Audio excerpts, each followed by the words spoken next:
Bom, boa noite a todos. Eu sou a Maria Luísa, sou infectologista do Hospital das Clínicas da Faculdade de Medicina da USP e do Hospital Vila Nova Star. Estamos começando agora mais um Debatendo com a PECIA, agora com o tema de profilaxia cirúrgica em pacientes com organismos multidroga resistentes, né? E esse é um tema que a gente discute, assim, até de forma recorrente, porque é um tema muito controverso, né? É um tema que a gente sempre tem muita dúvida de como fazer a profilaxia cirúrgica em pacientes que são colonizados por micro-organismos multidroga resistentes, e a gente teve o guideline europeu que saiu aí recentemente, saiu no finalzinho do ano, sobre isso. Então eu acho que é um documento que reaviva aí a nossa discussão, e a gente trouxe dois palestrantes aí para conversar sobre o tema, que a Patrícia vai apresentar. Boa noite, pessoal. Meu nome é Patrícia, sou enfermeira, sou mestre em ciências pela Unifesp, doutoranda pela Unifesp, possuo pós-graduação em serviços de saúde e controle de infecção e também em qualidade e acreditação hospitalar. Sejam muito bem-vindos. Então, hoje nós estamos com dois palestrantes. Primeiramente, vai ser a palestra da doutora Maristela Freire, que ela é médica infectologista do Hospital das Clínicas da Faculdade de Medicina da USP e do Instituto do Câncer do Estado de São Paulo, ICESP. E, na sequência, teremos o Dr. Cirilo Haddad Silveira. Ele é médico anestesiologista do Grupo de Anestesiologistas Associado Paulista, GAAP, do Hospital São Camilo, São Paulo, instrutor associado do Centro de Ensino e Treinamento da Sociedade Brasileira de Anestesiologista, GAAP, Centro Universitário São Camilo e Hospital São Camilo, instrutor do suporte avançado de vida em anestesia, é o SAVA, da Sociedade Brasileira de Anestesia, especialista em educação em saúde pelo Centro Universitário São Camilo. Bom, então hoje nós teremos excelentes palestrantes e com um tema muito atual. Então, dando a abertura, doutora Maristela fará a sua apresentação e, na sequência, doutor Cirilo fará a apresentação dele e, ao término, abriremos para as perguntas, tá bom? As perguntas vocês podem colocar no chat ou na barrinha QIA, tá bom? Boa noite, gente. Doutora Maristela, bem-vinda. Boa noite, obrigada pelo convite. É sempre um prazer estar aqui na PECI. Eu vou compartilhar minha tela. Vocês podem só ver se está tudo certo. Vocês conseguem ver? Alô? Ainda não, Mari. Não, peraí. Agora sim. Tá bem. Então, como a Malu falou, eu vou falar de profilaxia cirúrgica no cenário de micro-organismos resistentes, falando especificamente mais sobre o novo guideline do SCIMID, que foi publicado agora no final do ano. Então, eu não coloquei a minha agenda, mas eu vou falar um pouquinho sobre os preceitos básicos de antibiótico profilaxia e direcionamento para MDR, falar um pouquinho sobre gram positivo e depois entrar no guideline propriamente dito. Então, começando com antibiótico profilaxia, uma coisa que todo mundo já sabe, a antibiótico profilaxia eficaz, ela tem que ser ativa contra os patógenos mais comuns que contaminam o campo operatório, atingir concentrações séricas e textuais desejáveis durante todo o período de risco, e aqui o período de risco é primariamente o tempo cirúrgico, no procedimento cirúrgico, ser o mais seguro possível e ter a menor duração possível. Essa é uma meta-análise que tenta avaliar o impacto das infecções por MDR na profilaxia cirúrgica, e ele fala que o risco, a redução de risco absoluto, ela é maior, quão maior é o potencial de contaminação da cirurgia, de tal sorte que aqui, quando a gente tem a cirurgia de colo e reta, é onde você tem o maior benefício do antibiótico profilático. Em relação propriamente dita à resistência bacteriana, o que ele estima é que atualmente existe uma redução de 30% da eficácia do antibiótico profilático, que é secundário ao problema de multidroga resistência, o que adiciona em mais de 1 milhão de infecções de ferida cirúrgica ano nos Estados Unidos, e é responsável por 42% das infecções, das complicações cirúrgicas pós-biópsia de próstata. E o que ele estima é que se a gente tivesse 100% de resistência à fluoquinona, esse aumento nas complicações corresponderia mais ou menos a 70 mil procedimentos ano. Não só isso, mas também ele estima a proporção de micro-organismos isolados de sítio cirúrgico atualmente resistentes à profilaxia sugerida para as diversas cirurgias, e a gente consegue ver nessa tabela aqui de cima que ela nunca é menor que 39%.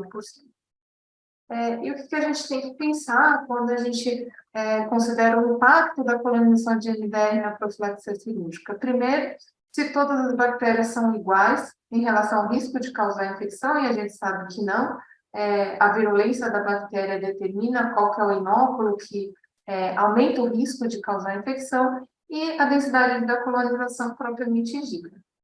E, por outro lado, a gente está acostumado a avaliar os antibióticos baseados em padrões de farmacocinética e farmacodinâmica para terapia e não para profilaxia, e quanto que a gente precisa ajustar desses alvos quando a gente está pensando no antibiótico profilático. Então, primeiro, todas as bactérias podem causar infecção de sítio cirúrgico de risco igual, então a gente sabe que E. coli entre as bactérias a que é melhor adaptada ao intestino de mamíferos, ela é o principal agente de infecções intraabdominais em humanos e também é o principal agente de neutropenia, entre outros eventos. A proporção dos outros micro-organismos, e aí incluindo os micro-organismos multidroga resistentes em trato respiratório, em trato digestivo e em trato geniturinário, vai depender do grau de desbiose que esse paciente tem, e, é claro, a antibiótico terapia, o antibiótico profilaxia é um dos fatores de maior impacto. Em relação às definições de PKPD, então, o MIC é a concentração abaixo da qual a cura clínica é menos provável, e para os beta-lactâmicos, o que importa é a relação exposição-resposta, ou seja, o tempo que o antibiótico vai ficar sobre o MIC, né? Só que quando a gente pensa no procedimento cirúrgico, esse tempo é muito curto, então você não espera que tenha uma proporção do tempo, na verdade, o que você espera é que todo o tempo cirúrgico o antibiótico esteja, a concentração de antibiótico esteja acima do MIC. A mesma coisa para quantos por cento das cepas devem ser inibidas. Então, no procedimento cirúrgico, o ideal é que todas as cepas, ou mais que 90% das cepas, sejam inibidas. Então, quando você altera esses parâmetros de PKPD, existem algumas simulações de Monte Carlo, essa é uma, que tenta avaliar o desempenho dos vários antibióticos profiláticos nessa situação, e o que a gente vê que nessa situação, a cefalolina, por exemplo, tem um bom desempenho, mas cefoxitina tem um desempenho ruim. Bom, fora isso, o que a gente tem que ver é a logística, né? Então, quando a gente vai ajustar o antibiótico profilático ou fazer outras medidas de intervenção em relação a pacientes colonizados por MDRO, a primeira coisa que essas medidas elas são aplicáveis só às cirurgias eletivas. Segundo, você precisa ter um tempo ideal de detecção desse MDR, que não pode ser nem tão longe da cirurgia que esse resultado já não seja mais válido, nem tão perto que não te permita fazer a ação desejada para mitigar a infecção de sítio cirúrgico. Nesse contexto, o time é muito apropriado para os testes moleculares. No entanto, os testes moleculares eles não são capazes de predizer, de dar a sensibilidade exata a todas as drogas, o que atrapalha um pouco o uso desses testes nesse tipo de intervenção.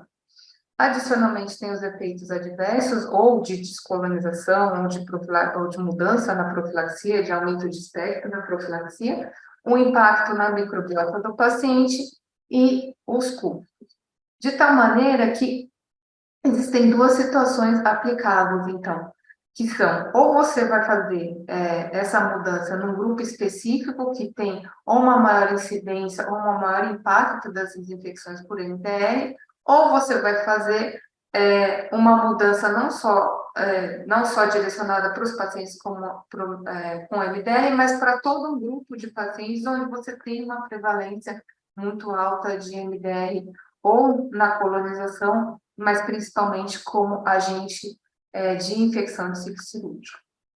E esse é um estudo muito interessante, na verdade é um artigo de revisão que avalia a custo-efetividade de pacientes colonizados com BGM-MDR em relação à profilaxia, e o que ele fala é que a custo-efetividade depende de duas situações. A primeira, que é o risco da infecção de ciclo cirúrgico pelo tipo de procedimento, então, pela complexidade ou grau de contaminação, e a segunda é a sua prevalência de MDR entre os pacientes submetidos a esse procedimento cirúrgico.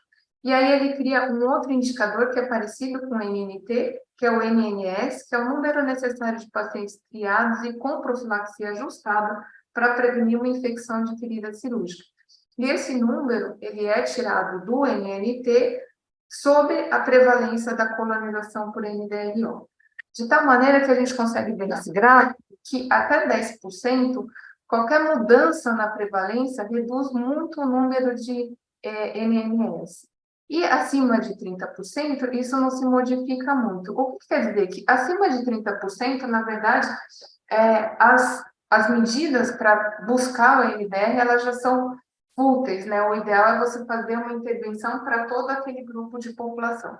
E assim, em abaixo de 10%, talvez o N que você precise pesquisar não seja custo efetivo. E é esse o corte que o guideline vai falar de prevalência de MDRO para todos os gram-negativos, né, 10%. Então, as medidas vão ser tomadas a partir de 10% de prevalência.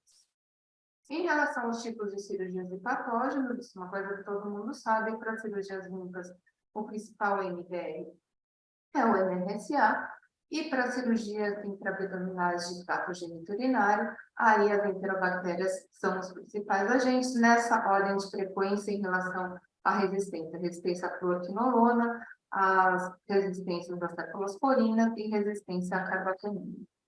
Eu vou falar rapidamente de MRSA, então o estáfilo é o agente mais comum de infecção de ferida cirúrgica. A incidência de colonização, não só por OXA-R, mas por OXA-S, ela pode ser alta, em algumas populações chegar até 30%, e de MRSA, dependendo do grupo que você está acompanhando, pode chegar até 8% na admissão hospitalar, e a gente sabe que a colonização por aureus resistente ou não à OXA aumenta o risco de infecção de ferida cirúrgica, mas principalmente para a MRSA, esse risco aumenta de 5 a 10 vezes. Por outro lado, o glicopeptídeo não é um bom antibiótico para profilaxia, porque ele tem uma grande variação plasmática e tecidual interpessoal. A PKPD da vanco é pouco conhecida no cenário da profilaxia, e a gente sabe que ele é menos efetivo para as infecções por Staphylococcus. Existem algumas meta-análises que avaliam o glicopeptídeo, eu trouxe aqui uma da cirurgia cardíaca, que mostra que o beta-lactâmico é mais eficaz do que a vancomicina para a população em geral. Em compensação, para a MRSA, a vancomicina é mais eficaz. E aqui é uma outra em cirurgia ortopédica que mostra que quando você vai olhar só os estudos randomizados e comparar glicopeptídeo com beta-lactâmico, a gente não tem diferença de benefício, e aí nos estudos observacionais a gente tem uma tendência a benefício do glicopeptídeo. E o que na literatura existem vários estudos que demonstram é que quando a gente tem um bundle de medidas para prevenção de infecção de ciclo cirúrgico por MRSA, aí sim a gente tem resultados muito melhores. Então, não só a profilaxia cirúrgica, mas principalmente a descolonização e as medidas de prevenção de transmissão do micro-organismo intra-hospitalar.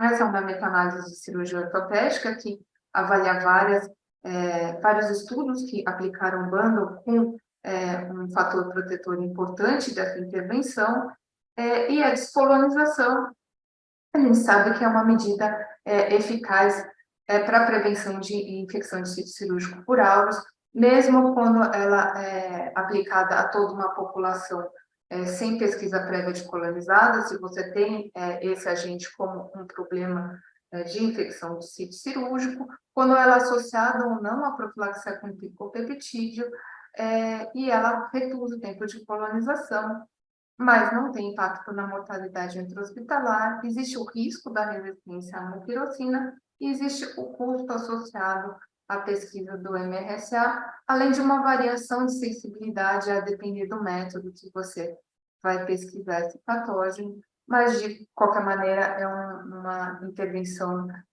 que se provou muito eficaz quando você tem esse como agente problema.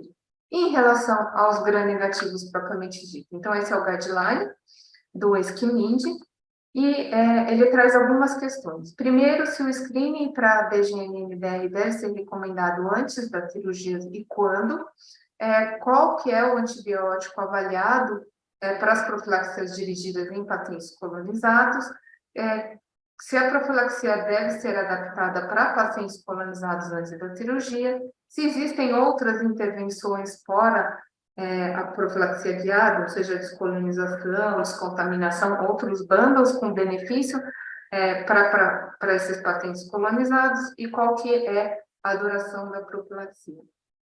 E quando eu tirei uma foto, não é para a gente ler aqui, mas é para vocês verem logo de cara que o nível de evidência para todas as recomendações desse guideline, ele é muito, na sua maioria, baixo, ou muito baixo, baseado na opinião de experts, então é um guideline que é muito mais uma recomendação baseada na expertise de quem fez do que com uma evidência robusta de literatura. E o próprio guideline já traz as cirurgias que eles vão falar a respeito, que é os transplantes de órgãos sólidos focando em transplante de fígado, as cirurgias coloretal e as biópsias de próstata transretais guiadas por ultrassom. O resto dos estudos das cirurgias, elas vão andando ou à parte ou não são contempladas nesse guideline. Então, eu vou falar nessa ordem, começando com as biópsias de próstata. Então, a biópsia de próstata, ela tem uma alta proporção de complicação infecciosa pós-procedimento, se espera até 3% de TUL, mas o que chama a atenção desses procedimentos é a alta taxa de bacteremia associada a essas complicações infecciosas.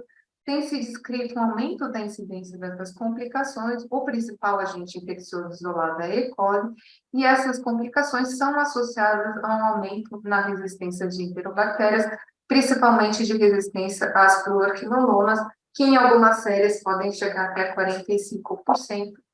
E no segundo plano, as cepas de enterobactérias resistentes à cefalosporina, mas como um problema menor. Então, a gente sabe desses pacientes, que os pacientes colonizados por enterobactéria resistente à fluoroquinolona têm mais complicação e mais risco de readmissão hospitalar. Existe mais de uma revisão sistemática sobre o assunto, sobre profilaxia dirigida. Essa é a revisão com o maior número de estudos e pacientes incluídos, e ele tem mais de 2.000 em cada braço. Ele compara a fluoroquinolona empírica com a profilaxia dirigida, e ele observa um risco muito menor de complicação infecciosa, seja séptica ou não, em quem fez a profilaxia dirigida, com uma redução de risco absoluto de quase 8%, e os estudos calculam um NNT de 27 a 39, um NNT relativamente baixo. Essa daqui é a última meta-análise, que inclui um número menor de estudos, mas um pouco mais de critério em relação à qualidade dos estudos, que também mostram um benefício em relação à profilaxia dirigida. Esse é o melhor estudo em relação a desenho, um estudo europeu que incluiu 1.379 pacientes. Ele tinha a randomização da seguinte maneira: 1 para 1, metade ia fazer fluoroquinolona empírico e a outra metade ia fazer guiado pelo swab retal, de tal sorte que era assim: se fosse sensível a cipro, ia fazer cipro, se não, ia fazer Bactrim, se não, ia fazer fosfomicina, se não, ia fazer clofulin, se não, eles testavam todas as drogas e faziam uma combinação de quinolona mais uma outra droga. E o que eles acharam? Primeiro, que eles precisaram fazer esse ajuste em 14%, mas acho que tenham em mente que é uma população que não tem uma resistência, historicamente, uma resistência muito grande à enterobactéria, como a gente tem aqui no Brasil ou no sul da Europa, e o que eles perceberam é que mesmo com uma resistência que não tão alta, 14% de ajuste, eles tiveram uma redução significativa tanto na taxa de de complicação infecciosa com 7 dias, como com 30, como bacteremia com mais de 30 dias ou menos de 30 dias. A outra estratégia é, você não vai fazer a pesquisa em todo mundo, você simplesmente vai adicionar uma segunda droga para melhorar o espectro de ação desse antibiótico profilático. Existem inúmeros estudos na literatura que fazem isso. A grande maioria consegue observar benefício, e nessa última meta-análise, eles também, no acumulado dos estudos, veio um benefício a favor da antibiótico terapia combinada para profilaxia pós-biópsia de próstata transretal. E a recomendação do guideline, então, é que se faça o screening e que se ajuste o antibiótico para biópsia. E eles não têm recomendação para as outras cirurgias urológicas, que aí normalmente é stent, litrotripsia, que não tem muito estudo realmente em relação a essas outras cirurgias. E aí é uma coisa que até o guideline recomenda e que hoje em dia se fala muito, isso é tudo para biópsia de próstata transretal. Lembrar que hoje a gente tem uma parte dessas biópsias que são feitas transperineal, e existem estudos que demonstram que a biópsia transperineal, na verdade, você nem tem benefício de fazer profilaxia cirúrgica, porque a taxa de complicação infecciosa ela é muito mais baixa. Em relação às cirurgias de colo e reto, então, esse é o estudo mais bem desenhado de profilaxia dirigida que existe, e eu acho que é muito por isso que, não, está escrito no guideline, né? É por isso que eles recomendam para a cirurgia de colo e reto. São 3 estudos na sequência, são os 3 feitos no mesmo grupo. Então, a primeira fase desse estudo, eles só fizeram a vigilância sem alterar a profilaxia foi feita com ceftriaxona e metronidazol. Eles acharam uma prevalência que variou de 12% a 29% de cepas produtoras de ISBL, e o que eles viram é que os pacientes colonizados por ISBL, eles tinham uma maior taxa de infecção de sítio cirúrgico, uma maior taxa de infecção de sítio cirúrgico por ISBL, e a colonização foi um fator de risco independente para a infecção. E aí, numa segunda etapa, o que eles pegaram foi um número muito grande de colonizados por ISBL e randomizaram em 2 grupos, um que fez ertapenem, outro que fez cefuroxima mais metronidazol. E o que eles viram? Que o comparador histórico, a taxa foi igual, né, na intervenção e não intervenção, desculpa, na intervenção e não intervenção, e quem randomizou, na análise de intenção de tratamento, e quem randomizou, a taxa de sítio cirúrgico foi menor, mas foi discretamente menor. E aí, o que realmente fez muita diferença foi a taxa de infecção de sítio cirúrgico por ISBL, que reduziu em quase 80%. Eles fizeram ainda um terceiro estudo, que foi dos pacientes colonizados. Eles escolheram uma cultura de vigilância de 4 a 6 dias para entender qual que foi o impacto na microbiota do uso do carbapenémico como profilaxia. No entanto, eles tiveram, primeiro, um número muito pequeno de CLE nos 2 grupos, isso não foi possível, então, fazer uma análise, mas eles acharam uma redução da proporção de colonização após o uso de ertapenem de 21% no grupo que usou ertapenem. E qual é a recomendação do guideline? Então, o guideline recomenda fazer o screening para ISBL em cirurgia de colo e reto, em cirurgia de fígado, que eu vou falar daqui a pouco, e fazer o ajuste para os pacientes colonizados. Em relação a ajuste de profilaxia em tosse, então, a infecção de sítio cirúrgico pós-transplante de órgão sólido é uma das principais infecções bacterianas.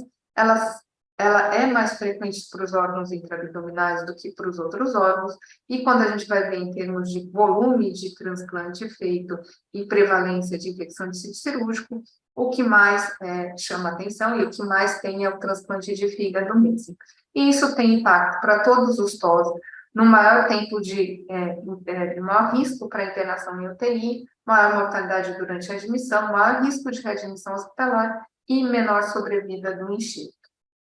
E para transplante de fígado, o que a gente tem muito bem documentado é que a colonização pré-transplante de MDR aumenta muito a taxa de infecção por esse agente no pós-transplante. Então, tanto para os não fermentadores resistentes a carbapenêmico, quanto para as enterobactérias e também para as enterobactérias resistentes a cefalosporina. Agora, o que a gente tem de estudo mesmo? Então, a gente tem esse estudo no transplante de fígado, que é um estudo francês, que não tem um N grande, são 68 pacientes incluídos, e o que eles fizeram foi, eles sugeriram uma profilaxia cirúrgica dirigida para ISBL, e eles faziam um screening na lista e no momento do transplante, só que isso ficava a cargo do cirurgião, né, da equipe assistencial. E aí eles viram que entre os colonizados, quem usou profilaxia dirigida teve menos infecção no geral, apesar de não ter tido menos infecção de sítio cirúrgico, mas o mais estranho que as duas sítios de infecção com muita taxa com muita infecção de ISBL foi pneumonia e infecção de trato urinário, que para transplante de fígado é difícil a gente imaginar o porquê que a profilaxia cirúrgica tivesse impacto nessa situação. A gente tem 2 outros estudos em transplante de rim, um que fez um pareamento para o propensity score, e 65 pacientes usaram carbapenêmico e 65 usaram cefuroxima, e eles acharam não uma diferença em infecção de sítio cirúrgico, mas uma redução importante em infecção de trato urinário por ISBL pós-transplante. E esse segundo estudo é um estudo espanhol que tinha um controle histórico com cefazolina, eles trocaram tudo para ertapenem, não só os colonizados, e o que eles viram é que a taxa de infecção de sítio cirúrgico não mudou, mas a taxa de infecção por ISBL, seja infecção de sítio cirúrgico, mas principalmente infecção de trato urinário, teve uma redução importante. E esses são 2 estudos brasileiros, os 2 tiveram o mesmo desenho, então se trocou a profilaxia para todos os pacientes com uma associação de aminoglicosídeo. O primeiro foi no Dante, numa situação de um surto de CRE, e o que eles viram foi uma redução de CRE, de infecção por CRE pós-transplante, principalmente de trato urinário, e outro foi no nosso serviço. A gente trocou porque a gente tinha uma incidência muito alta de ISBL em infecção de sítio cirúrgico pós-transplante, e o que a gente viu foi uma redução importante não só da taxa geral de infecção de sítio cirúrgico, mas como vocês podem ver no gráfico, dá uma taxa de infecção de sítio cirúrgico por ISBL, que foi de 18 para 9, mas também por CRE, que foi de 14 para 9. E qual que é a recomendação do guideline? Então, a recomendação do guideline é que se deve fazer screening para cirurgia de colo e reto e para cirurgia de transplante de fígado. Para os outros transplantes de órgão sólido, eles consideram talvez uma boa prática clínica, mas nada além disso. E o ajuste da profilaxia deve ser feita para colo e reto, com nível de evidência baixo, para transplante de fígado com um nível de evidência muito baixo, e para os outros transplantes baseado na opinião de especialistas.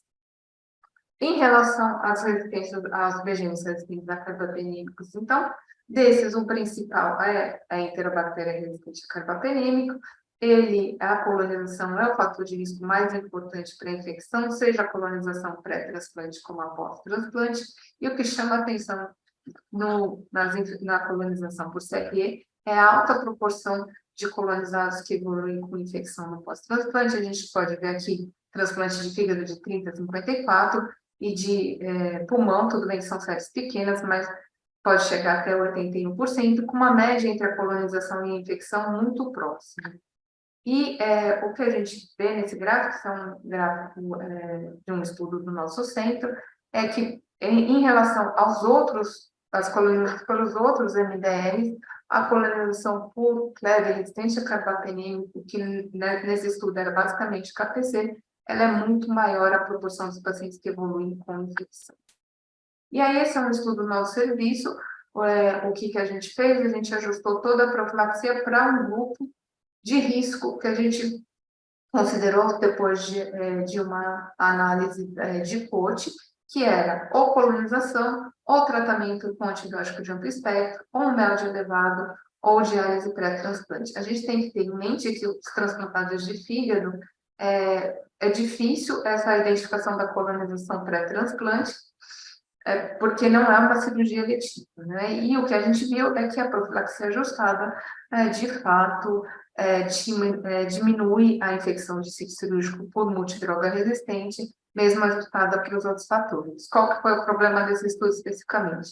51% dos pacientes tiveram o diagnóstico da colonização só no momento do transplante, 63% dos colonizados receberam a amicacina, mais 73% dos que receberam a amicacina não eram colonizados. Então, a gente teve 1/3 dos colonizados que não recebeu, e 2/3 de quem recebeu não era colonizado. E aí, por isso, a gente fez um segundo estudo, que foi tentar fazer um score por machine learning para ter mais precisão em quem é o paciente que vai colonizado para transplante. Então, foi um estudo multicêntrico, e a gente incluiu nesse score hepatite fulminante, um FeFSOP elevado, o número de infecções bacterianas nos 90 dias pré-transplante, profilaxia cirúrgica, uso de antibiótico e HDA. E esse score, ele relativamente é capaz de predizer o risco, e se a gente usasse esse score, talvez o NNT calculado foi de 6 pacientes, né, para você adequadamente intervir no momento do transplante. E aí, por último, tem esse estudo multicêntrico, que não foi um estudo desenhado para ver profilaxia cirúrgica, foi um estudo desenhado para ver risco de infecção em colonizados de transplante de fígado por CRE, mas o que a gente viu é que de 200 pacientes que tiveram a colonização pré-transplante, 51 fizeram profilaxia dirigida e 152 não fizeram, e a taxa de infecção foi igual nesses dois grupos. É claro que provavelmente fez profilaxia no estudo retrospectivo, não é ajustado esse dado, então provavelmente fez profilaxia um paciente talvez que tivesse pior.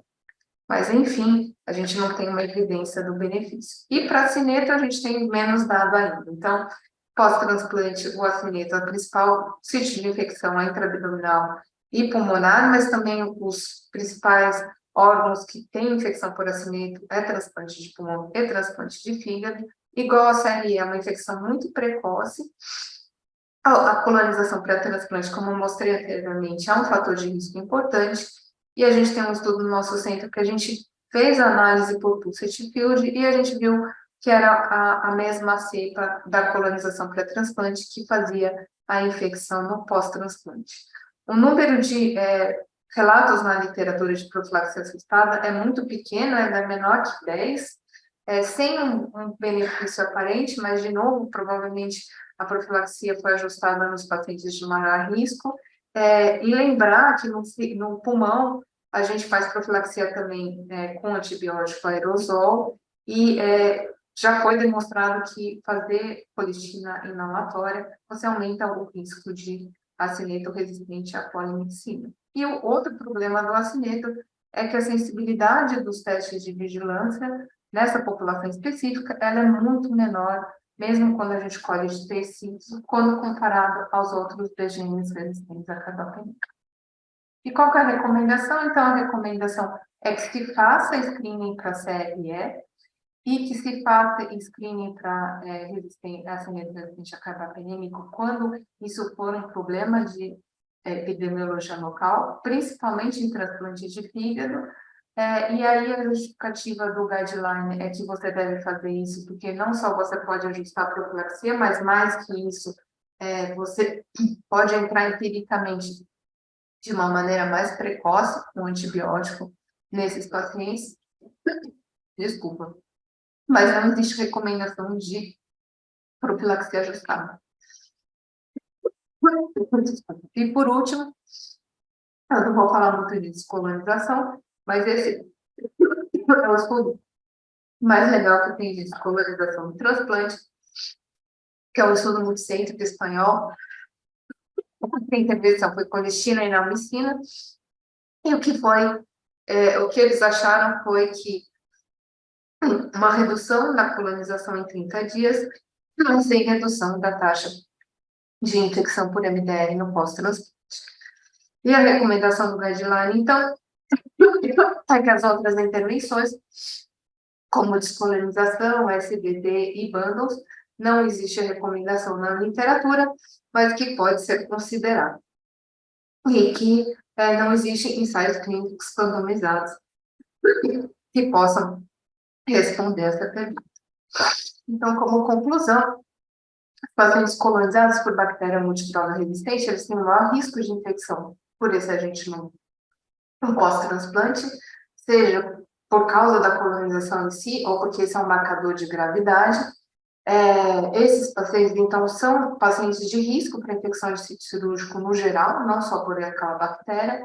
É provável que a profilaxia ajustada tenha algum benefício, mas a gente não sabe exatamente qual que é o benefício versus qual que é o impacto disso na microbiota do ambiente, do paciente e do hospital, e que medidas mais abrangentes de prevenção de infecção de sítio cirúrgico, ao que foi visto para a MRSA, devem ser adotadas e provavelmente devem ter um benefício maior. Era isso, né? Obrigada. Não sei se eu passei muito do tempo. Não, foi perfeito, doutora. Parabéns, muito obrigada pela apresentação.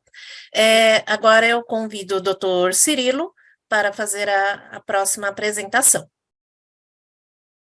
Boa noite a todos, boa noite, Patrícia. Novamente, obrigado pelo convite, é uma honra estar presente nessa mesa e discutindo assuntos tão relevantes, né, para o nosso dia a dia. Vou compartilhar aqui minha tela.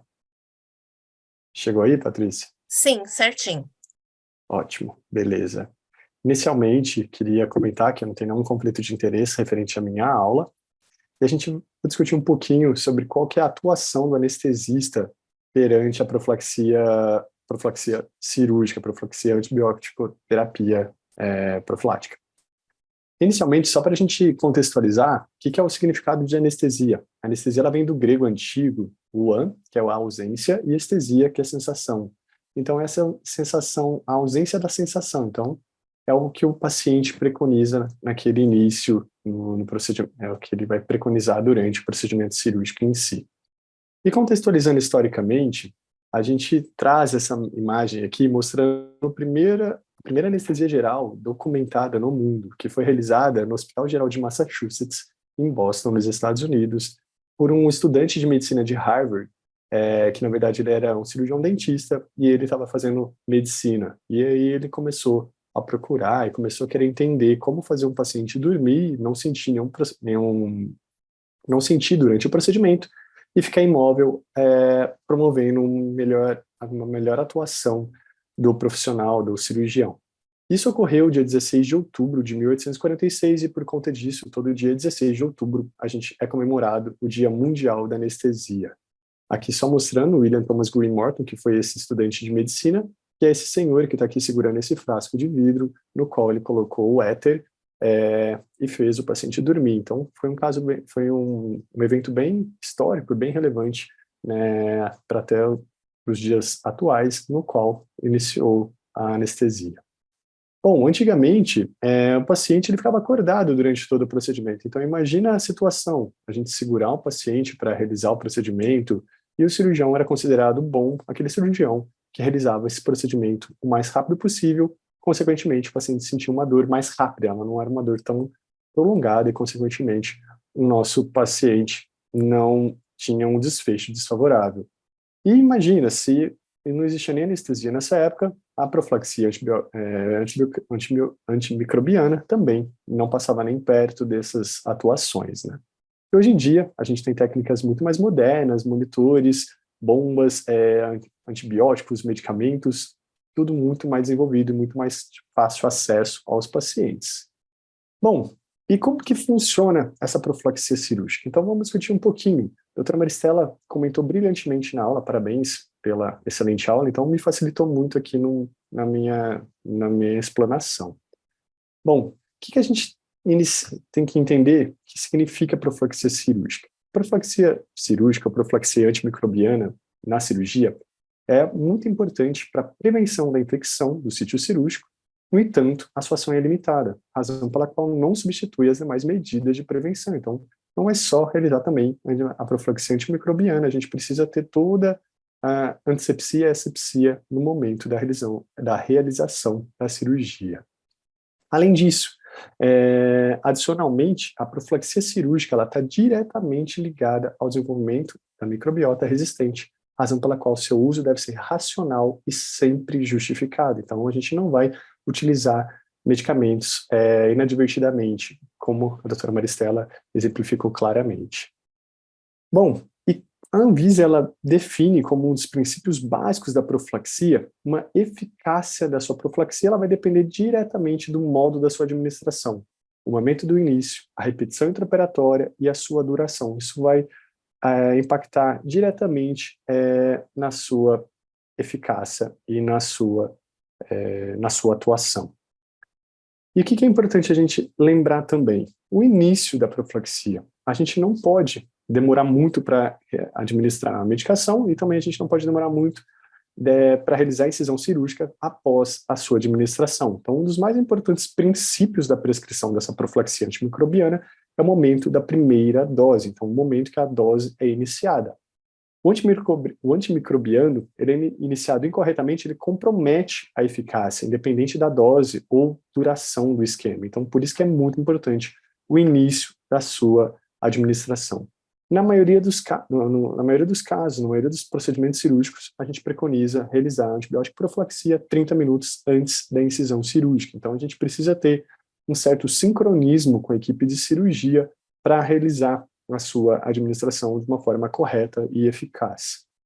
Além disso, a contaminação da ferida operatória ela ocorre quando ocorre exposição de órgãos ou tecidos internos. Os antimicrobianos eles devem estar presentes nos tecidos manipulados no momento dessa exposição aos micro-organismos, então por isso que é importante essa profilaxia, esse tempo da realização da profilaxia, para a gente evitar que quando for manipulado aquele órgão, o intestino, algum outro específico órgão, o antimicrobiano esteja circulando, esteja numa dose efetiva naquela região. Recomenda-se também o início da profilaxia no momento da indução anestésica, o que garante o pico da concentração no momento em que há a exposição desses tecidos. E quando a gente realiza uma profilaxia 3 ou mais horas após o início da intervenção, ela é ineficaz, independente da duração do uso. Então, por isso que a gente precisa se antever e a gente precisa ter esse sincronismo com o início do procedimento cirúrgico. Bom, além disso, a repetição intraoperatória, que a gente chama vulgarmente na anestesia como o repique daquele antimicrobiano, é um parâmetro muito importante para a gente manter a concentração tecidual desse antimicrobiano durante o procedimento cirúrgico. Durante o passar do tempo, o antimicrobiano ele vai decaindo, dependendo do tipo da exposição, dependendo do tipo cirúrgico, ele decai mais rapidamente do que os demais, e diversas alterações hemodinâmicas locais também no sítio operatório vai alterar a funcionalidade, a eficácia da sua utilização e dos seus efeitos desejados. A administração de uma nova dose de antimicrobiano em períodos fixos ou em caso de uma grande perda maciça de sangue também é obrigatória para a gente manter esse nível basal no antimicrobiano, garantindo essa eficácia nessa profilaxia cirúrgica. Além disso, o que é importante a gente entender também é a duração dessa profilaxia. Ela vai estar relacionada, após o encerramento da operação, a contaminação do sítio cirúrgico ela é rara, embora não impossível. Então, a gente não, dependendo do tipo de cirurgia, dependendo do sítio explorado nessa cirurgia, não é necessário realizar uma nova dose de antibiótico profilaxia no pós-operatório. Então, por isso que acaba aquela profilaxia. Doses adicionais de antimicrobianos, na maioria das vezes, elas não são indicadas, mas quando elas são, tem uma extensa orientação, extensos protocolos orientando cada caso. E a literatura ela também respalda a prática dessa dose única também de antimicrobianos. Então, isso é muito importante. Isso é interessante também até para a gente evitar uma resistência microbiana no futuro. Além disso, sistematicamente, alguns estudos eles vêm mostrando que a ausência de justificativa para o uso prolongado de antimicrobianos profiláticos. A administração prolongada ela mostrou mais efeitos adversos do que efeitos benéficos, principalmente devido a uma colonização por microbiota resistente. Então, isso é bem interessante, isso é bem importante a gente ficar ciente. E doses de antimicrobianos no pós-operatório, como eu disse anteriormente, elas são desnecessárias e, na maioria das vezes, indesejadas. E é importante a gente relembrar de algumas exceções. Então, quando ocorre baixos inóculos bacterianos, eles vão merecer uma administração de antimicrobianos por um período total de 48 horas, como, por exemplo, implantes de órteses ou próteses de grande porte, como prótese quadril, prótese de joelho. O prolongamento da profilaxia por 24 horas, ela pode estar indicado nos estudos clínicos que ainda não respaldam um tempo curto, como cirurgia cardíaca ou cirurgia com manipulação de cólon, de intestino, de uma forma geral. Outra exceção importante também são cirurgias arteriais de membros inferiores e também, quando ocorre uma duração prolongada, ela não é recomendada.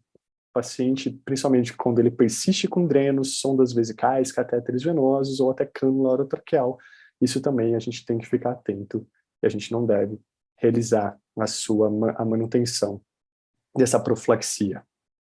Além disso, o que é importante a gente relembrar também? Alguns antibióticos, eles devem ter apresentação parenteral no momento da sua administração. Então, o efeito vai ser maior, a biodisponibilidade desse antibiótico é muito maior quando a gente realiza de maneira endovenosa, ou seja, de uma apresentação parenteral. Outro detalhe importante também é possuir uma mínima toxicidade e baixos custos. Isso também otimiza a sua utilização e a gente consegue ter resultados mais promissores. Além disso, também é importante ter um fraco indutor de resistência e uma farmacocinética adequada para esse antimicrobiano. E, para finalizar, tem uma atividade contra a maior parte dos patógenos causadores da infecção do sítio cirúrgico na instituição. Então, por isso que existem protocolos específicos para cada instituição, de acordo com os principais patógenos encontrados naquele sítio específico.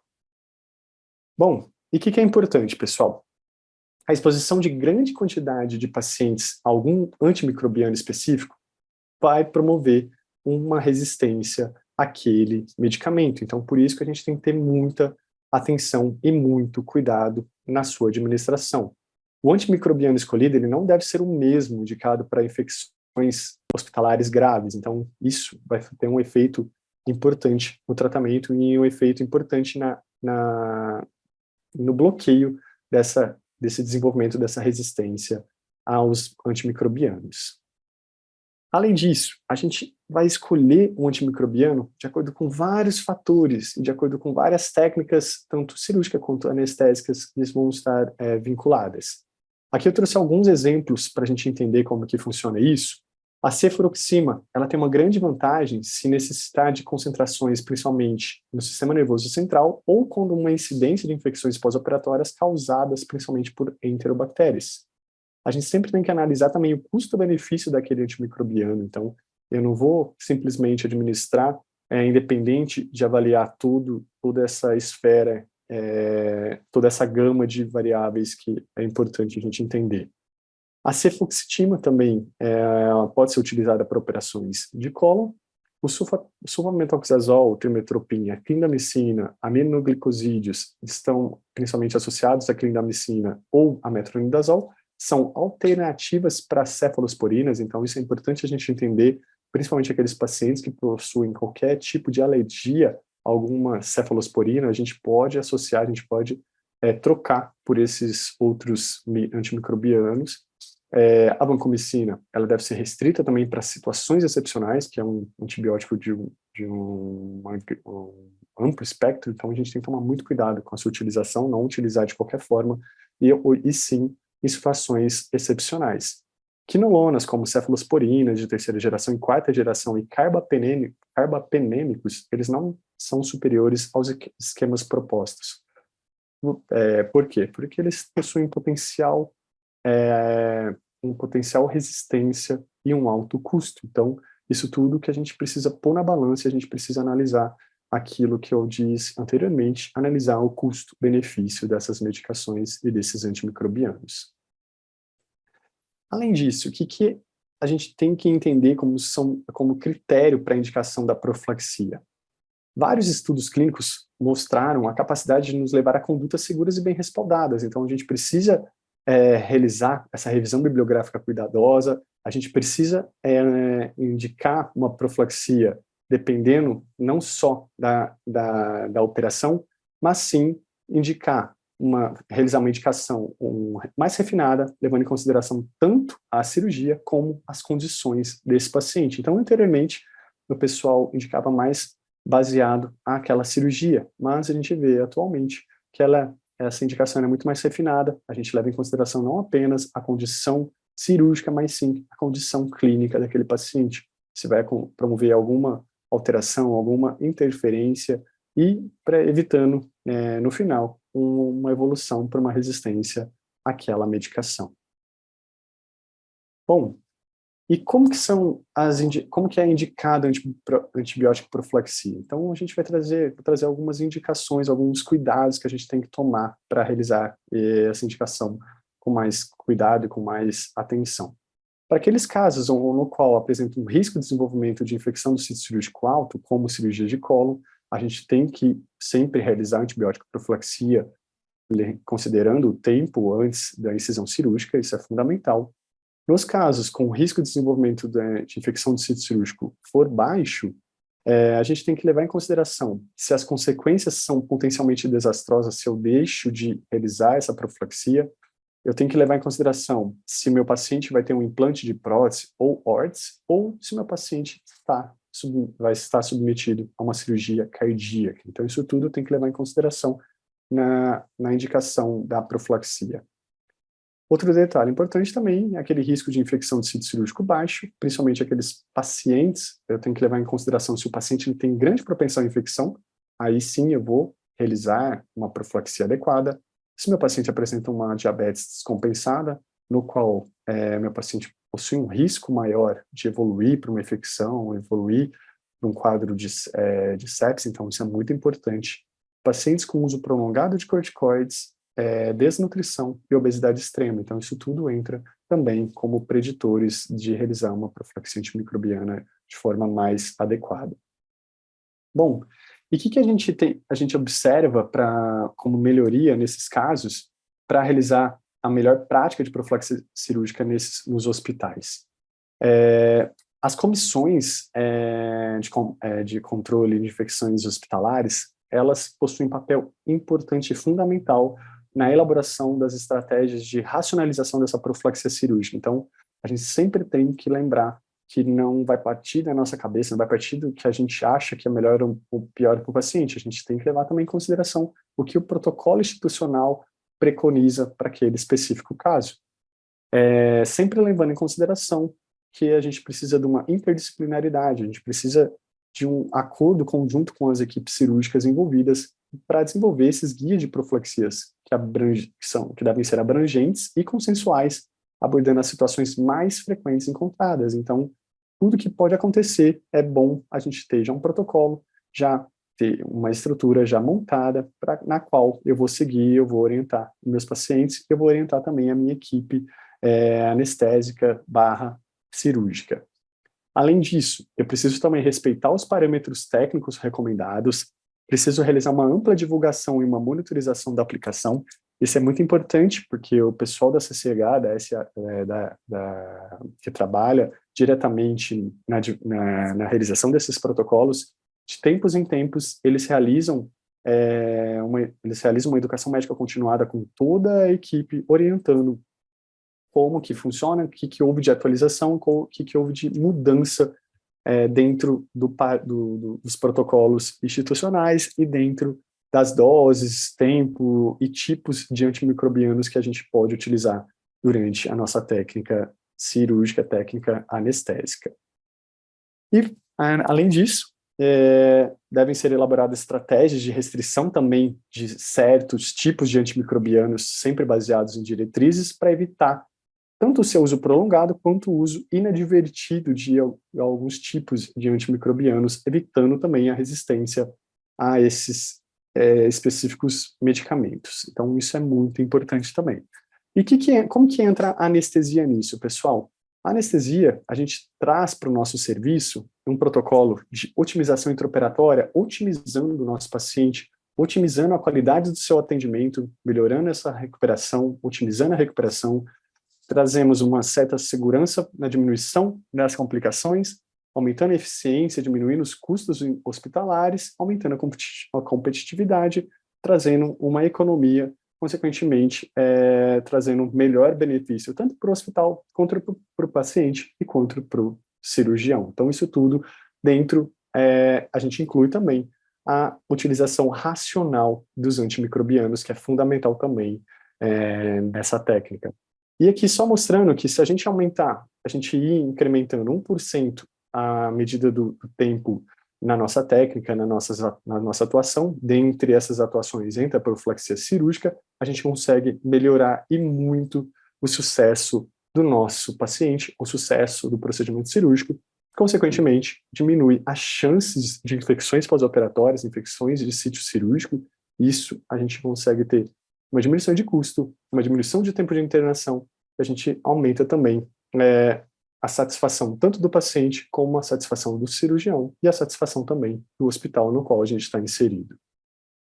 E o que é importante também a gente entender? A nossa gestão perioperatória, que está incluído, que a gente inclui durante todo o procedimento e durante todo o tempo que a gente vai atender aquele paciente, que ocorre também uma multidisciplinaridade. Então, no pré-operatório, a gente vai sempre realizar uma avaliação pré-anestésica ampla e bem feita para a gente entender o que o nosso paciente tem, para a gente entender alergias, entender comorbidades e de uma forma também mais racional, já deixar até escolhido o antibiótico profilático que a gente vai utilizar para aquele paciente.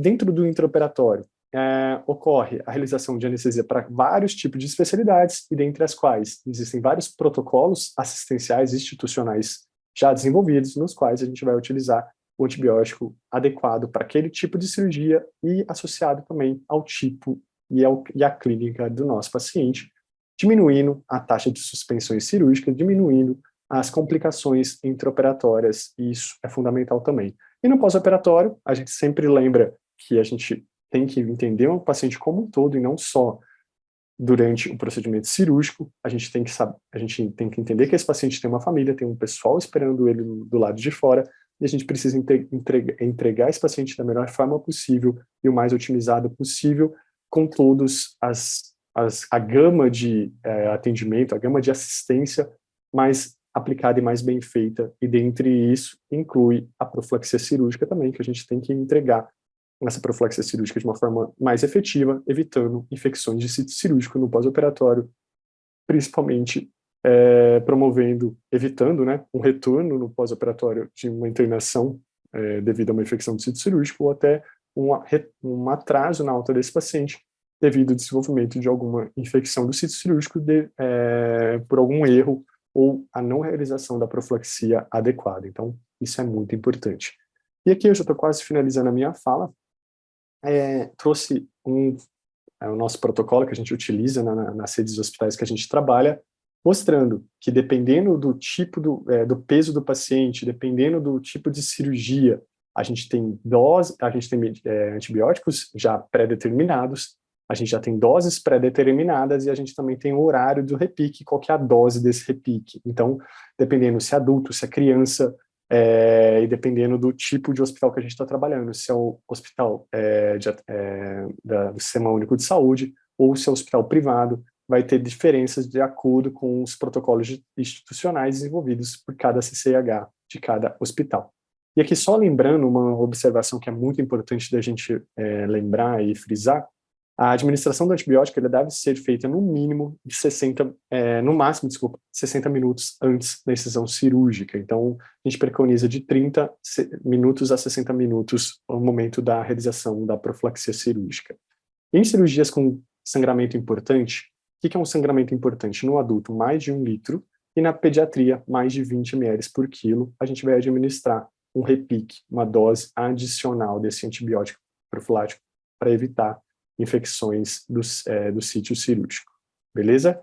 E aqui só trazendo uma última atualização que a gente recebeu de uma rede de hospitais que a gente trabalha, que são os hospitais São Camilo de São Paulo.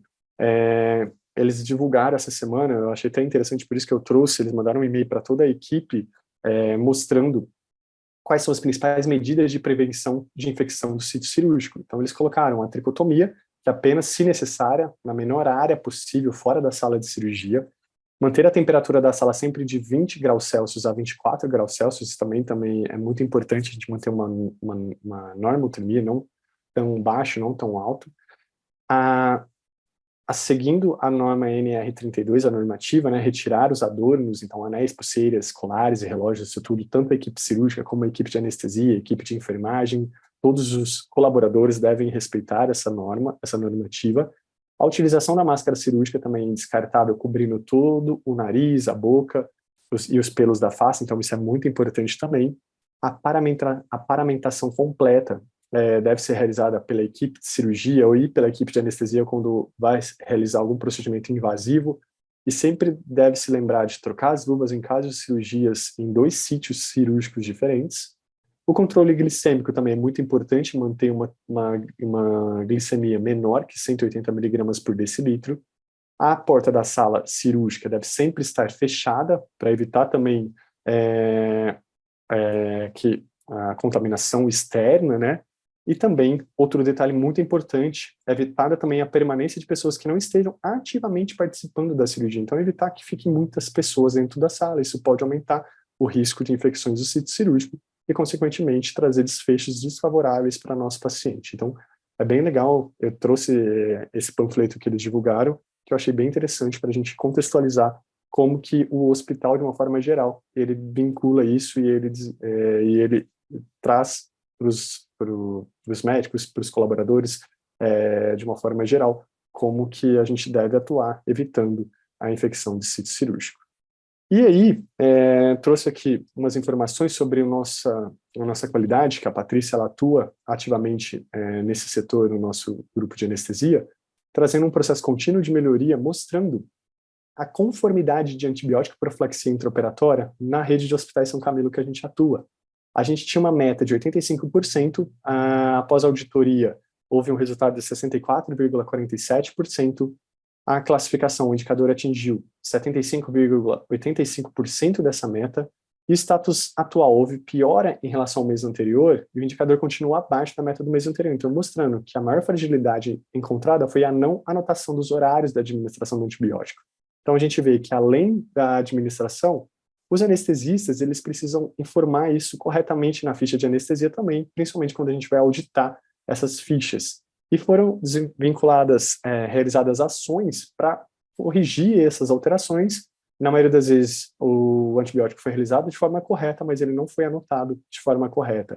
Então, para evidenciar isso e evitar que aconteçam novos erros, a equipe de qualidade, na qual a Patrícia está vinculada, realizou a promoção de informes virtuais, vídeos informativos e formulários eletrônicos também, para evidenciar e para evitar que ocorra a manutenção desse resultado baixo. Então, isso aqui é só para a gente mostrar como que é o dia a dia e como que a gente faz também para atingir toda a equipe, evitando a fragilidade.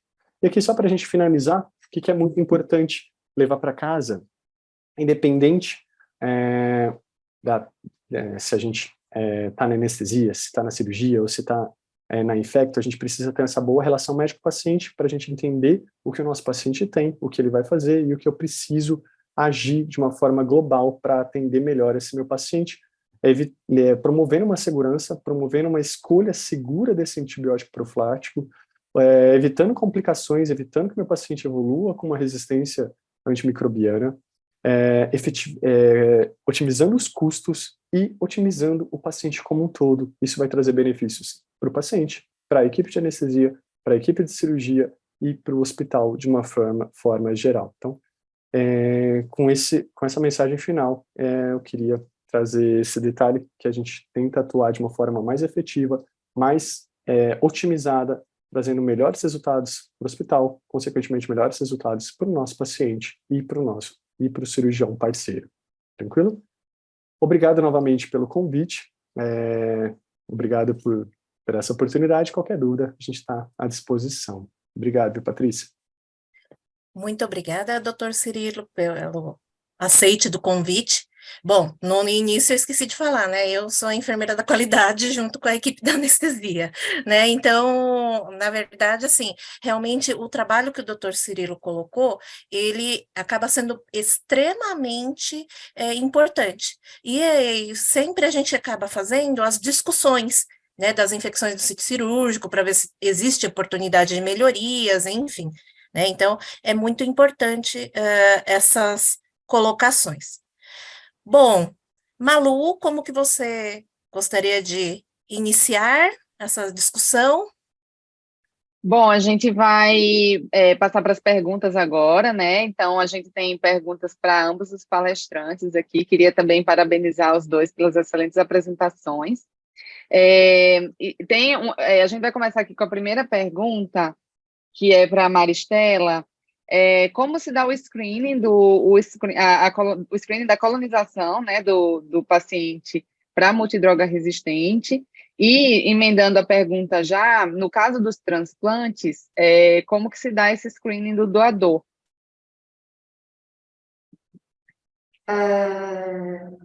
Então, vai depender um pouco de qual micro-organismo você, um MDR problema no seu grupo de cirurgia, das suas infecções de sítio cirúrgico, né? Para cada micro-organismo, a gente tem um sítio específico de coleta. Então, para MRSA narina, para Enterobactéria o swab retal é ok, para os não fermentadores o ideal é que se colha de pelo menos 3 sítios, vai depender um pouco de qual agente que você está buscando, né? E normalmente a gente faz isso em torno de 15 a 7 dias da cirurgia, para você ter tempo ou de fazer descolonização ou de ajustar a profilaxia. O screening do doador é um pouco diferente, assim, normalmente a gente não faz screening de MDR no doador, de transplante de órgão sólido, né? É claro que quando é o doador vivo, se faz um screening infeccioso, porque é uma cirurgia letiva, né? Ninguém vai submeter alguém a uma doação de órgão com um quadro infeccioso, mas em relação ao doador falecido, o que se normalmente faz é o screening para infecções ativas, né? A gente tem alguns estudos que mostram que o paciente está colonizado em swab retal, por exemplo, não aumenta o risco dele ter, do doador estar colonizado em swab retal, não aumenta o risco dele transmitir essa infecção e ter uma infecção por MDR no receptor. Então, o que se colhe normalmente é sangue, e em algumas situações se colhe urina também. Mas isso não, apesar de ser uma recomendação, não é padrão para todas as óculos. Então, isso fica muito. Algumas óculos colhem, outras não, e fica a cargo da equipe cirúrgica quando a óculo em questão não faz a triagem infecciosa do doador. Ô, Mari, só aproveitando aí essa questão ainda do screening, acho que uma coisa importante da gente mencionar é que fazer screening de paciente para ver colonização para alguns serviços às vezes é bem complicado, né? Para você determinar que paciente que vai fazer aquele procedimento e você definir que ele vai em algum lugar para você fazer a pesquisa de bactéria multidroga resistente é bem difícil. E eu acho que baseado nisso é que muitos serviços acabam fazendo profilaxia universal, né? Eu queria saber, assim, o que você pensa sobre isso, sobre se a profilaxia universal, se a gente tem muitos estudos a respeito do impacto disso, né, em resistência bacteriana, porque eu acho que o medo da gente fazer profilaxia universal é que a gente vai acabar, daqui a pouco, tendo pacientes também resistentes já a essa profilaxia que a gente faz adicional aí, a gente vai ter que mudar de novo o esquema do antibiótico profilático. E um outro ponto é que você comentou lá no início da aula, que o ponto de corte que o guideline usa é 10% aí de prevalência para MDR, E eu acho que hoje a gente tem uma situação difícil da gente não saber tanto a prevalência assim, de pacientes MDR em alguns serviços. E eu não sei se você acha que, por exemplo, eu saber o perfil do serviço já seria o suficiente para isso, ou eu teria que realmente ter uma amostra de pacientes que vão fazer cirurgia eletiva para poder fazer uma avaliação disso.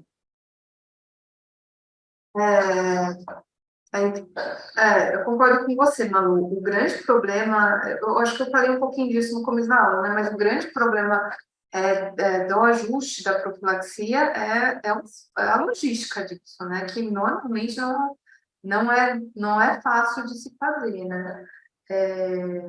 Para transplante mesmo, que a gente faz a vigilância no pós-transplante, essa vigilância do pré-transplante é muito difícil, né? Do paciente, porque o paciente está ambulatorial, é complicado o paciente ambulatorial colher suave retal, por exemplo, e o tempo disso é muito complicado, né? Então, eu acho que é uma questão de você pensar mesmo se você tem essa situação. O que aquele artigo fala é que acima de 30% de MDR, talvez o que seja custo efetivo seja você fazer para toda a população.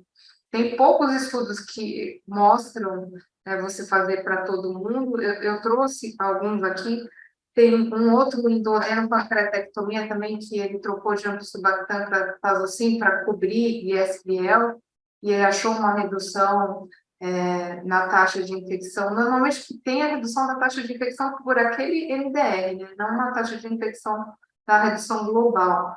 Mas é uma questão essa da resistência, né? A gente não tem estudo que avalie a resistência depois. O único estudo que tentou avaliar foi esse da cirurgia de colo e reto.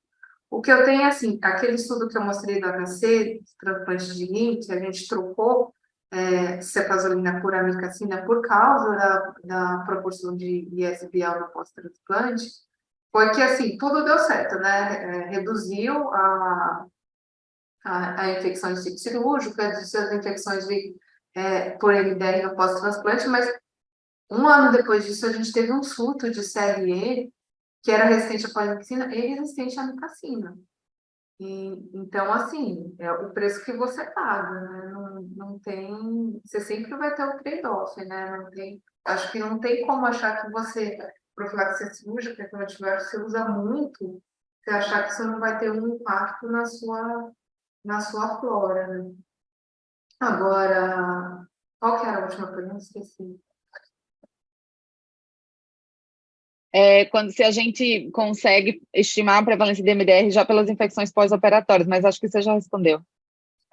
Eu acho que eu procurei isso no guideline, porque eu vi essa pergunta no guideline e eu vi a recomendação deles, então eu reli mais de uma vez para ver se em algum momento eles tinham um cutoff do perfil, né, epidemiológico.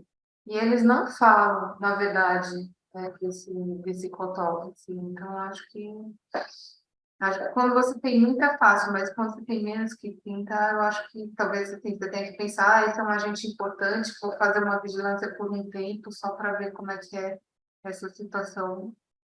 E aí, sim, fazer uma intervenção ou não. Muito bem.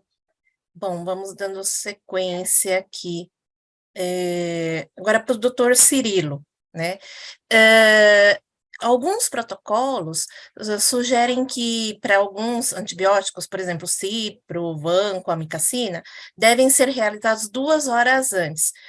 O doutor poderia explicar na prática que é feito e se é preconizado até 60 minutos antes, independente do tipo de antibiótico, se é profilático ou terapêutico? É uma boa pergunta, né, Patrícia? Acho que foi a Bianca que mandou. Obrigado, Bianca. O que acontece? Quando a gente utiliza algum tipo de antibiótico que não está preconizado no protocolo, a gente discute com a CCH do hospital para ver realmente a necessidade, e na maioria das vezes o paciente já vem até recebendo esse antibiótico para a sala cirúrgica. Então, inicia-se no tempo preconizado, tipo umas 2, 3 horas antes, e o paciente já vem recebendo. Se ele não chegou recebendo esse antibiótico, a gente vai realizar ele dentro da sala cirúrgica, orientando também o protocolo intraoperatório, né, que a gente pode realizar de 60 a 30 minutos antes da incisão cirúrgica. mesmo alguns protocolos orientando ser 2 horas. Então, vai depender muito da avaliação do paciente, da necessidade do paciente, do tipo de cirurgia e também das orientações até do cirurgião, se ele acha necessário ou não, se ele acha que vão ser essas 2 horas, só que ele vai demorar 2 horas para incisar a pele. Então, isso tudo a gente leva em consideração no momento. Também. Uma outra pergunta também que foi feita direcionada para o Dr. Cirilo, nas cirurgias infectadas, no cenário o paciente já está em uso de antibiótico terapia. Na sua opinião, sobre a necessidade ou não do repique, né, considerando uma cirurgia grande e que pode seguir horários, né, da prescrição, e que se a gente for pensar que existe um horário e que ele não pode ser, né, mudado em virtude da realização do procedimento, como que é feita essa questão da meia-vida do uso do antibiótico? O exemplo que a Aline colocou, paciente uso de daptomicina por endocardite, que vai para troca valvar, e a cirurgia após 6 ou 12 horas tem que ser realizada. Uma boa pergunta também, Paty. Nesse caso, o que acontece? A gente vai compartilhar também a responsabilidade com o cirurgião. A gente sempre vai conversar com o cirurgião e perguntar o que ele acha nesse específico caso. Então, na maioria das vezes, ele vai falar, não, Cirilo, pode ficar tranquilo, não precisa fazer agora, espera chegar próximo ao horário e a gente vai avaliando. Na medida do possível, que ele fala, não, eu acho que eu vou manipular muito essa região, ou o paciente tem um risco de uma perda volêmica, uma perda de sangue considerável, aí a gente vai antecipar esse horário. Então, tudo vai depender do tipo de cirurgia, da intenção do cirurgião e também do paciente. Então, a gente pode ou manter o horário, ou a gente pode adiantar de acordo com a necessidade daquele caso. Ok. Malu? Eu acho que para os dois aqui tem uma pergunta se vocês têm alguma experiência ou se vocês sabem de algum estudo com o uso de ceftarolina para profilaxia cirúrgica, né? A gente sabe que alguns hospitais, inclusive, chegaram a colocar ceftarolina no protocolo aí de profilaxia, mas não sei se algum dos dois tem experiência sobre isso ou conhece algum trabalho. Não, eu não conheço, não conheço nenhum trabalho de ceftarolina para profilaxia cirúrgica, assim. Acho que seria uma situação de exceção, assim, né, para deixar no protocolo. Enfim. Não conheço. Não, também não, doutora. Cirilo, já fez alguma vez? Não. Também não, a gente não não está ainda institucionalizada a sua utilização. Que na verdade não é uma droga aprovada para esse fim, né? Então eu acho que talvez a gente nem tenha estudo de PK/PD suficiente para poder entender a estabilidade da droga. Acho que realmente assim para usar teria que ser algo em discussão com a equipe de CCIH mesmo. Não, exatamente, né? Por isso que acho que ainda é bom ter vários estudos, várias discussões para a gente, no futuro, quem sabe, utilizar. Deixa eu ver o que mais que temos aqui.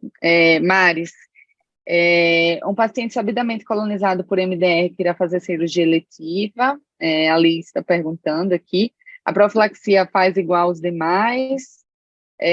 Se já tiver internado com algum esquema de antibiótico e vai fazer cirurgia, necessita de alguma dose a mais? Acho que depende um pouco da onde que é a colonização, né? Se a colonização, você imaginar que o paciente está colonizado no sítio cirúrgico, e é uma cirurgia grande, com alto risco de infecção de sítio cirúrgico, acho que é desejável a gente ter uma profilaxia direcionada, né? Mas como eu falei, assim, não existe evidência em literatura. A evidência que existe em literatura foi aquela que eu mostrei, não tem mais que isso, né? Então, a gente não tem uma resposta baseada, assim, para falar, não, faça com certeza que vai ter benefício. Eu acho que tem que considerar um pouco o risco, né? Se é uma cirurgia com alto risco de infecção e a colonização é no sítio, eu faria. Agora, a questão é que quando o paciente está com antibiótico terapêutico, normalmente a gente só ajusta o antibiótico terapêutico, né? Exceto se ele realmente não tiver espectro para aquela cirurgia. Porque os antibióticos terapêuticos, normalmente, eles têm uma meia-vida maior, né? Então, você não costuma ter problema de precisar de nível sérico ou nível textual. Mas eu acho que vai depender um pouquinho do que o paciente está tomando também. Já engatando essa colocação da doutora Maristela, apareceu uma pergunta aqui da Camila. Nas cirurgias de implantes, tem evidência de ajuste de antibiótico se o paciente é colonizado por MDR, tipo prótese de quadril ou fêmur? Aí a pergunta é para os dois. Não, a gente, exceto o MRSA, né? O MRSA, a gente ajusta a profilaxia. Normalmente o que se faz é associar ao beta-lactano com um glicopeptídeo. Mas fora isso, não. Eu não sei se o Ciro tem uma experiência diferente. Não, acaba que é a mesma forma, doutora, a gente também não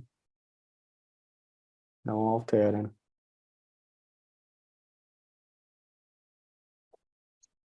Bom, e Aqui, ainda... sobre esse... É, Desculpa, so- pode sobre ir. esse tema, apareceu aqui a pergunta da Aline, para cirurgias de cólon com profilaxia diferenciada, permanece a recomendação de preparo com descontaminação e antibiótico terapia via oral? Aí a pergunta para os dois.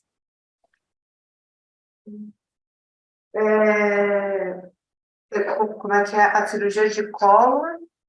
Assim, você Isso, de cólon, né, para cirurgias de faz cólon. o preparo do colo. Se tem Isso. indicação de você fazer profilaxia, se fazer o preparo com antibiótico se o paciente é colonizado, é isso? No caso, a Aline colocou aqui, para cirurgias de cólon com profilaxia diferenciada.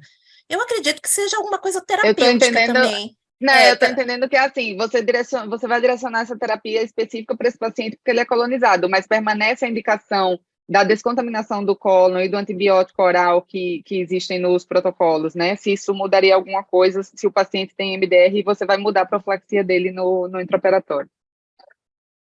Nossa, eu nunca li nada sobre uma... Na verdade, assim, os estudos de SDD, eles não... Você tem aqui o preparo de colo, ele tem um benefício na prevenção de infecção de sítio cirúrgico, mas o preparo de colo com antibiótico normalmente não tem benefício, né? E tem um outro guideline europeu só sobre SDD, que tem meta-análise, que mostra que não existe um benefício para isso, né? Os estudos de SDD, assim, para paciente, para prevenção de infecção de sítio cirúrgico, propriamente dita, em populações específicas, eles têm resultados muito frustros, assim. Então, acho que tem que se pensar se sua instituição faz o preparo de colo com antibiótico, que antibiótico que você está usando ou não, né? E agora, usar um antibiótico específico para descolonização, eu acho que para cirurgia de colo e reto, eu não lembro de ter lido nada. O que a gente vê é para cirurgia de transplante, que de vez em quando eles fazem. O melhor estudo para aquele que eu mostrei, que é o estudo randomizado do Gesitra, mas que ele diminui a colonização, mas não diminui a infecção de sítio cirúrgico, apesar de um N pequeno. Eu também nunca vi essa descontaminação com antibiótico também via oral. Na maioria das vezes o paciente faz só profilaxia cirúrgica mesmo, né?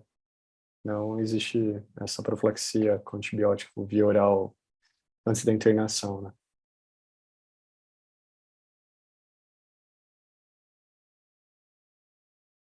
Bom, estou dando uma checada aqui em relação às perguntas. Tem uma pergunta aqui, tem a ver com a parte de cirurgia ortopédica, neuro e cardíaca. A pessoa é o Aldo, ele falou que não pode ficar até o final, mas gostaria de um comentário sobre a questão dele. Poderia comentar sobre a possibilidade do uso da ceftazolina para profilaxia, pensando em Marsa, principalmente em cirurgias ortopédicas, neurocirurgia e cardíaca? Há estudo?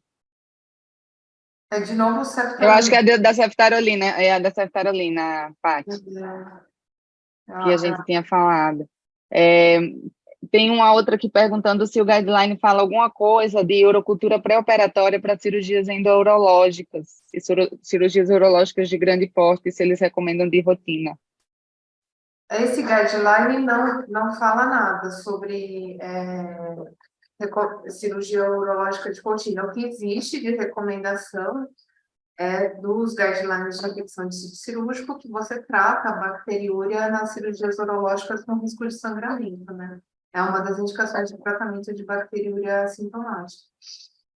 Então, acho que de rotina é uma boa prática, se você tem uma cirurgia urológica grande, você fazer urocultura prévia e tratar. O que acontece muitas vezes, que a gente vê, é que as pessoas pedem a urocultura, não checam, não tratam a bacteriúria sintomática e aí eles querem ajustar a profilaxia cirúrgica. Isso é o que mais acontece, né?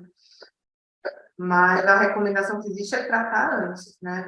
Não existe uma recomendação de ajuste da urocultura prévia. O que existe também é, por exemplo, em transplante renal, que não é uma cirurgia eletiva, para doença falecido, a gente faz triagem mesmo a gente colhe a cultura do receptor prévio e é também controverso se você tem ou não que tratar essa urocultura, mas normalmente se trata, né? Mas sem muita evidência em literatura. O que a gente viu, a gente até reviu esses dados há um tempo atrás, a gente viu que não tinha muita diferença, assim, em tratar ou não tratar, mas é um problema, é dado retrospectivo, a gente provavelmente tratou quem a gente achou que tinha mais risco de evoluir com infecção. Verdade. Tem uma pergunta aqui que eu acho que vale para os dois também. Um exemplo aqui de um paciente que colocou uma prótese valvar mitral há 9 meses e internou para fazer uma apendicectomia. E aí a gente faz banco nesses casos ou não? Cirilo, qual que é o protocolo lá nos serviços que você trabalha?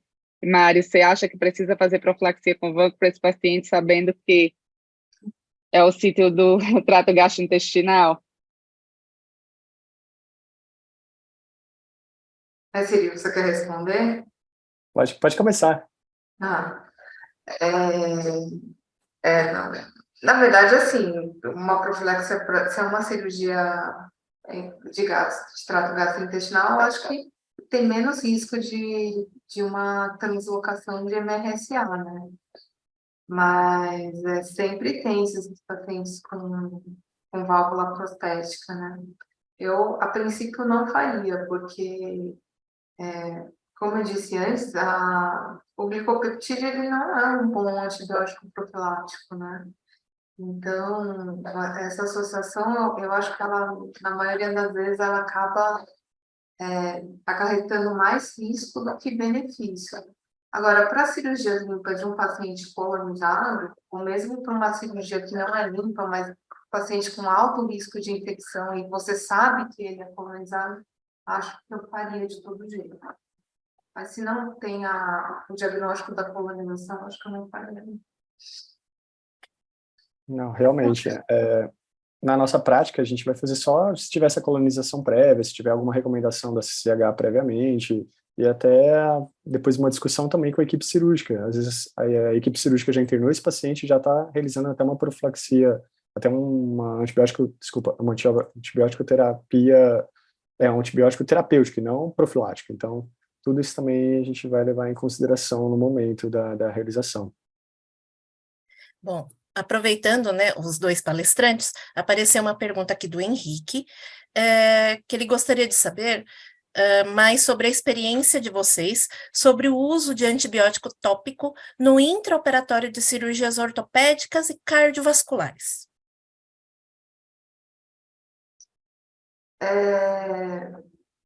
O antibiótico tópico, sem ser o cimento impregnado, ele não tem evidência em literatura que ele tenha benefício, né? E cirurgia cardiovascular, eu acho que eu não sei, assim, eu acho que eles fazem pouco, perto do tanto que os cirurgiões colocam de antibiótico tópico em toda sorte de cirurgias, eu acho até que da cardiovascular eles usam menos, assim, de uma maneira geral, né? Assim, a plástica usa mais, a gastro usa até mais do que, não que tenha evidência, claro, não tem evidência, mas até que a cardiovascular, na minha experiência, eles usam pouco, assim, antibiótico tópico. Mas eu acho que não faria de jeito nenhum para nenhuma cirurgia, exceto o cimento que já é impregnado, quando você tem um material próprio para nas cirurgias ortopédicas. No nosso dia a dia, a gente vê muito o pessoal da plástica utilizar, principalmente eles embebedam a prótese em cefazolina, em algum outro tipo de antibiótico, antes de colocar a prótese. A gente não fala nada porque cada cirurgião tem a sua mania, tem os seus critérios. Então, se eles abrem para discussão, a gente fala o que a gente acha, o que está escrito na literatura, mas a gente também não vai comprar briga. O que a gente vê também nas cirurgias cardiovasculares, principalmente aqueles pacientes que vão ser expostos à SEC, que é a circulação extracorpórea, não faz sentido também fazer um uso de antibiótico tópico, porque aquilo tudo vai ser lavado pela SEC, né? Então, por isso que a gente precisa replicar endovenosamente mesmo o antibiótico do que tópico, porque não faz sentido esse medicamento tópico. Então, e a ortopedia, a gente vê alguns cirurgiões de coluna injetar também topicamente, mas também a gente vê que não tem tanto resultado, pelo contrário, a maioria das vezes também o paciente chega com uma infecção de sítio cirúrgico mais proeminente do que aquele paciente que não realiza essa administração tópica, né? Gente, essa discussão de antibiótico tópico, ela é muito boa, né? Acho que é tema até para outro, para outro debatendo, assim, porque a gente tem horror só de pensar no povo jogando cefazolina nas próteses das plásticos, que não tem racional nenhum para fazer isso, né? Assim, uma coisa é o cimento impregnado com antibiótico, que vai ter lá o tempo de liberação, tem estudos, né, de penetração e de liberação no tecido, mas você jogar o antibiótico lá no sítio, assim, a gente realmente tenta muito coibir essa prática e a gente sabe que é uma coisa muito, muito, muito comum realmente dentro do centro cirúrgico. E com certeza os anestesistas têm muito mais propriedade para falar sobre isso que a gente, né?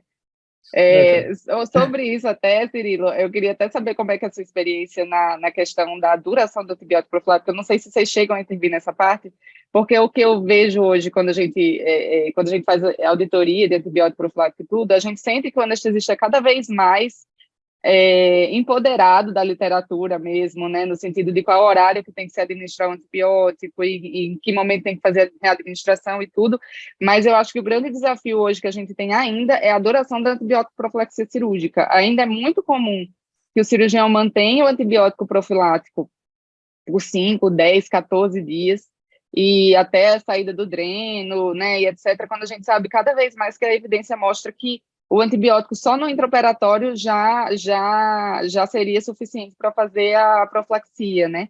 Queria saber como que é a sua experiência em relação a essa tratativa com os cirurgiões. Graças a Deus, a gente tem uma boa tratativa com os cirurgiões respeitam nossas opiniões, a maioria das vezes eles perguntam para a gente, falam, o que você acha? Eu mantenho antibiótico? Ou até, que nem eu tinha dito até anteriormente, dependendo do tipo de cirurgia, dependendo até o tipo de procedimento, o tipo do paciente, eles até discutem com a gente, falam, o que você acha? Ele estava usando tal antibiótico, você acha que a gente continua, não continua? Você acha que a gente mantém o horário ou não mantém o horário? Então a gente consegue ter um bom diálogo, isso é bom para ambas as partes. O que acontece relacionado a essa continuação da antibiótico profilaxia? Tem muitos que ainda mantêm essa antibiótico profilaxia, mesmo perguntando, a gente fala, olha, eu acho que não precisa. Eles, não, mas eu vou manter só porque, tipo assim, para eu tirar um peso na consciência. Mas o que está acontecendo agora com a implementação desses prontuários eletrônicos? O sistema, às vezes, ele não deixa realizar a prescrição. Então, tem essa barreira do sistema. Então, a gente orienta, ele vai tentar prescrever, às vezes o sistema gera uma barreira naquele específico antibiótico que ele quer utilizar, dependendo da cirurgia, dependendo do caso clínico desse paciente. Então, para a gente evitar também esse embate, o sistema faz isso para a gente às vezes. Então, isso ajuda e a gente evita indispor com a equipe cirúrgica.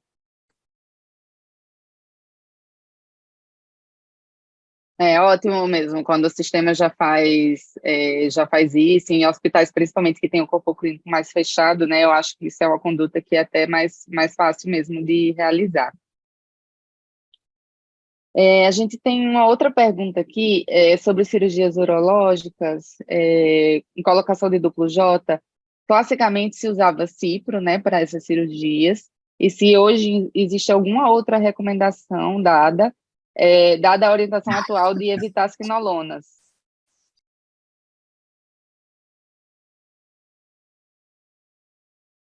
Maris quer falar primeiro, depois o Cirilo fala, assim. Desculpa.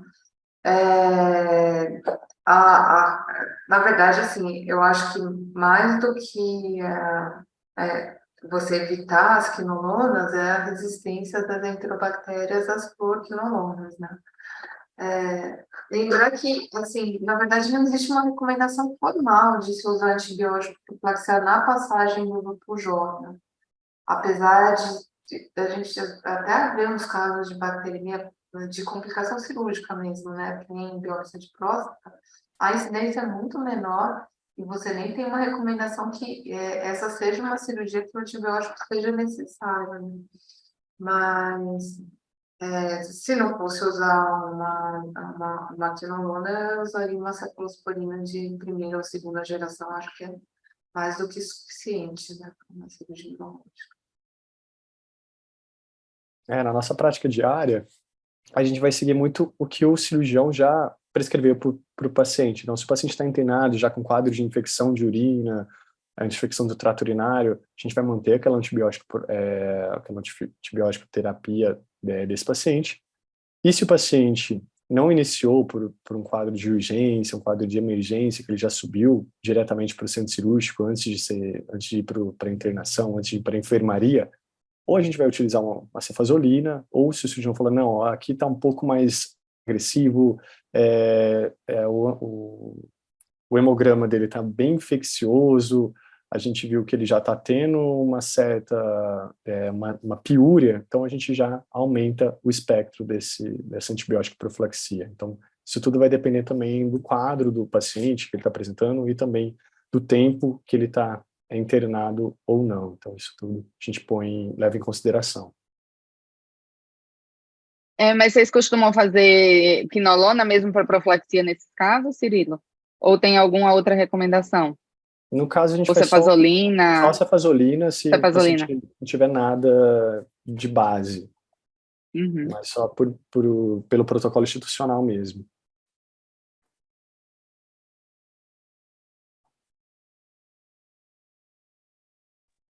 Tá vendo mais pergunta aí, Paty? Não chegou mais nenhuma. Eu estou até passando aqui para ver se a gente deixou de falar. Aqui tem uma pergunta da Kellen, lá no início, sobre os bandos de prevenção. Se na biópsia de próstata transretal é indicado o uso de barreira máxima estéril pelo médico durante a realização do procedimento ambulatorial e proteção estéril do aparelho de ultrassom e cabo de transdutor. Que mais? Uhum. É um problema essas cirurgias ambulatoriais que dizem, mas a cirurgia ambulatorial ela funciona como uma cirurgia do paciente internado em termos de recomendação de barreira máxima, né? Você tem que ter tanto a proteção do aparelho como a barreira máxima do cirurgião, né? Deixa eu até complementar o que a doutora Maristela está falando. Quando eu trabalhava, né, numa operadora de saúde, eu fazia a parte de controle de infecção extra-hospitalar. Então, principalmente em unidade de medicina diagnóstica. E eu pude acompanhar bem de perto essa questão da biópsia de próstata. Então, assim, realmente, a minha briga lá com o pessoal era obedecer os protocolos, né, a usar tudo barreira máxima, as questões de usar mesmo o bundle mesmo, como se fosse cirúrgico. E muitas das vezes o paciente já até vinha colonizado, né, para fazer esse tipo de exame. E aí a gente tinha que ter toda uma tratativa. E isso realmente é um grande desafio no ambiente extra-hospitalar, né? Então, realmente a pergunta vem bem a calhar nesse sentido.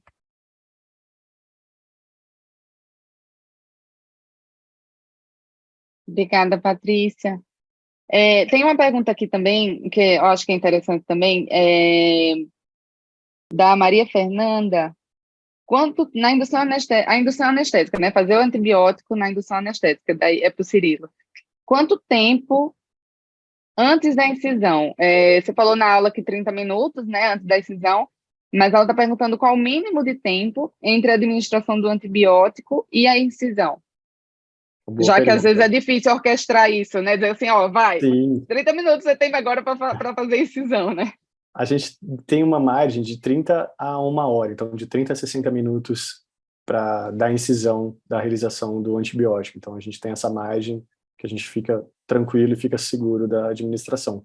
Se às vezes é um paciente mais complexo, um paciente que a gente tem uma certa dificuldade para funcionar um acesso central, funcionar uma artéria, ou até no posicionamento, às vezes o paciente tem que virar, tem toda uma questão de coxins para apoiar o paciente, para evitar qualquer lesão. Então, isso vai demandar um tempo maior, então a gente tem que contar esse tempo, e se eu ver que eu vou precisar, se eu passei muito de 1 hora, aí eu vou fazer uma dose adicional dessa medicação para manter o nível sérico ideal de antibiótico profilaxia.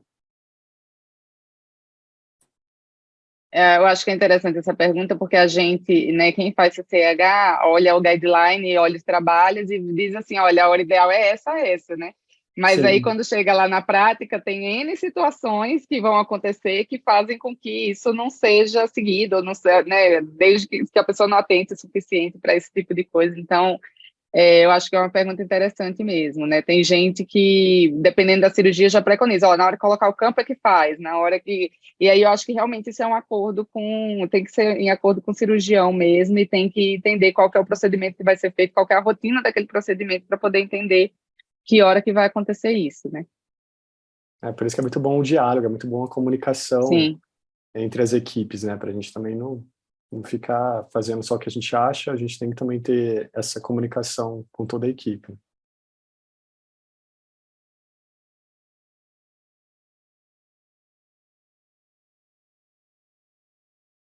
Alguma outra pergunta, gente?